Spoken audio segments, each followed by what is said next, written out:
This is a story that truly happened. A 15-year-old boy named Morris decided to explore the Yamamo Cave. Due to the pitch darkness inside, he lost all sense of direction. Furthermore, as the cave was quite narrow, he didn't realize he had taken the wrong path, which eventually led to a dead end. For Morris, Yamamo Cave was not unfamiliar. At that time, he often visited the location with his brother to smoke in secret. So, when he heard he could explore the cave with his friends, he was thrilled. In reality, it was part of a school trip, but along the way, the bus tire punctured, and they decided to change the destination to Yamamo Cave. The entrance to the cave resembled a creature's mouth, roughly 1.2 meters tall and 4.5 meters wide. Upon entering, there was an initial space of 25 meters, large enough for everyone to stand upright. As the cave's size was manageable, Morris and his friends were able to enter with ease. Filled with excitement, Morris led the group while his friends and teacher followed from behind. As he advanced, the tunnel gradually narrowed, forcing him to stoop and eventually crawl. At a certain point, the tunnel branched into two directions. Morris noticed a large rock ahead and, trusting his memory, assumed that was the correct path. Without hesitation, he moved forward quickly, unaware that his friends had fallen behind. As the tunnel became even narrower, Morris had to crawl along the ground.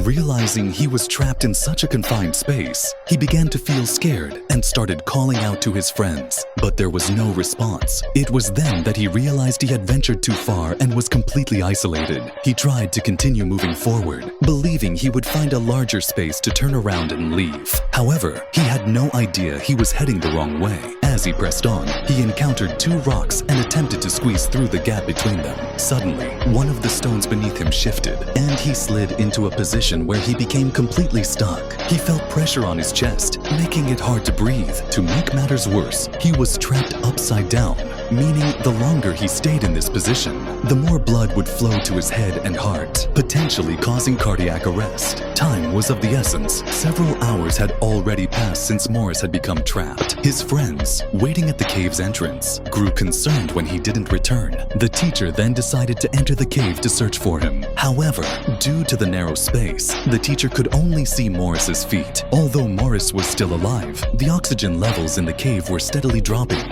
and the restricted space made it impossible for his chest to expand properly. The biggest problem was that the teacher had no experience in caving. If he ventured further, he could also become trapped. Nevertheless, he tried to find a solution. The teacher made several attempts to loop a belt around Morris's feet and eventually succeeded. He began pulling Morris back, but after moving him just a few inches, the belt snapped. Morris slid even deeper, hitting his head against the cave wall and starting to bleed. The situation grew even more critical. In pain, Morris began shouting. The teacher decided to exit the cave and seek professional help. However, the rescue experts were also unable to reach Morris, as their larger builds made it impossible to fit through the narrow tunnel. To ensure Morris was still alive, the rescuers repeatedly tried to communicate with him. Success depended on Morris's own cooperation. The rescuers brought a generator and an oxygen hose into the cave, providing light and fresh air, which significantly alleviated Morris's distress. They then attempted to use a rope to pull him out, but due to the lack of visibility and the cramped conditions, the process was extremely challenging. After several hours of effort, they managed to secure the rope around Morris's feet and began pulling. However, because of the narrow tunnel, the rope kept slipping off his feet. At this point, a 14-year-old boy named Mike, who was of a similar build to Morris, volunteered to help.